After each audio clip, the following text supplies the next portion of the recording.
Hey, what's going on, world? You tuned in to smokedoggtv. Could have been anywhere in the world, but you're here with me. Hey, look, today we're doing something different. I was actually in the middle of going to get me something to eat earlier on this day when I recorded this footage.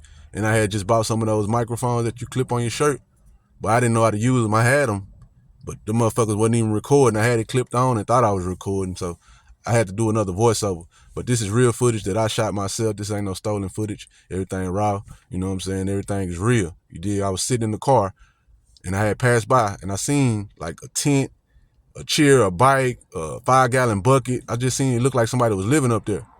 And it was somebody living up there. You know what I'm saying? But at this particular time when I went, wasn't nobody there. But it's a business. If you can look to your right corner, it's like a brown brick. It's a building. I didn't want to, it's a business right there. I didn't want to put the name of the business right there and, blow up their spot. So I kind of kept it out of the frame. But when I was coming down, because I actually walked up that hill, when I was coming down the hill, a man came out of the store and was like, oh, it's a lady that stays up there and it's a man that stays on the other side. And, sometimes they're there, sometimes they're not, but we try to look out for them. But, he was kind of asking me what I was doing. I was like, I'm doing a documentary. You know what I'm saying? So he was just letting me know they good people, but they probably not there because the police try to run them off in the daytime. So they normally be gone all day, and then they come back at nighttime when they can't, be seen as much.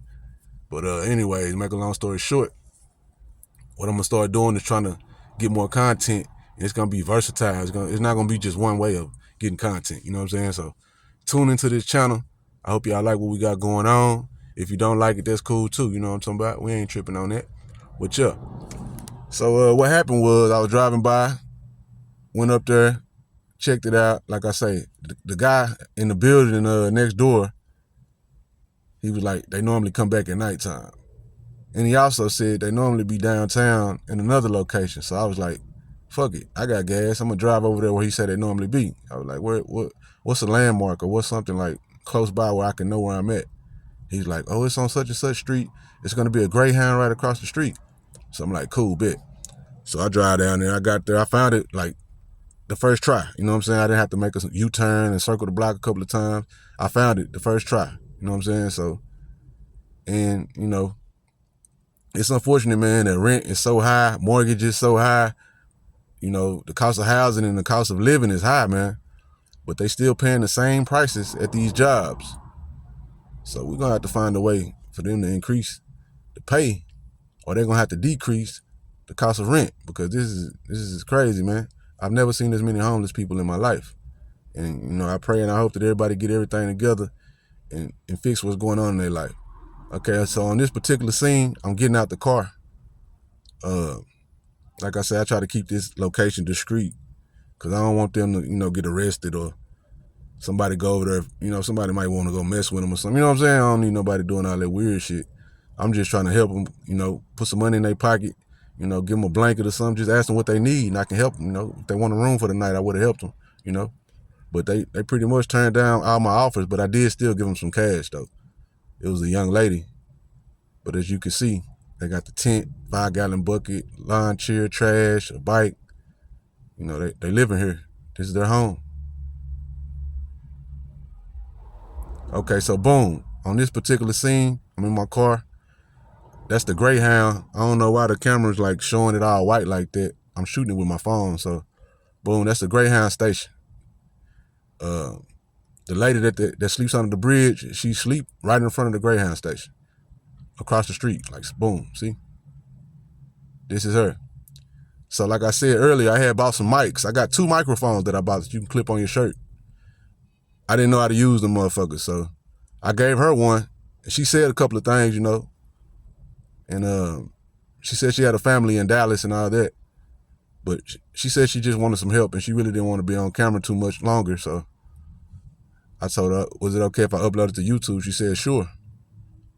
But you can see it in her eyes, man, that she's going through hard times. I'm pretty sure we've all, been through hard times, different situations, some worse than others, some, not so bad, but nobody's problem is bigger than the next person's problem. Everybody's problem is big to them, so take that into consideration, man, and try to think of somebody besides yourself.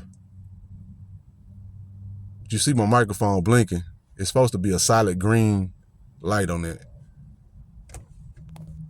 So what I want to know is how we can come together and stop homelessness. And I know it ain't gonna never stop, but we can try to minimize it. You know what I mean? Anybody want to jump on the bandwagon? Anybody want to get on the team and help? Any nonprofits, any charitable organizations, 501Cs, let's link up. You know, it's power in numbers. Let's link up and help these people. We got a lot of buildings, a lot of vacant homes, a lot of vacant hospitals and old nursing homes that can be turned into housing for them. You know, Arizona's doing it, New York's doing it, but they're mainly helping immigrants. They're not cleaning up their own backyard first. So I think we should clean our own backyard up first, then we can help. You know what I mean? This particular clip, I went back at nighttime just to see, did they come back? And as you can see, it's a flashlight or something up there. So she's in fact staying there. And I'm gonna make sure every time I drive by her that I have something for her, even if it's just conversation. You know, make sure she eats every day. Make sure she gets some out the deal. Amazing grace, how sweet the sound.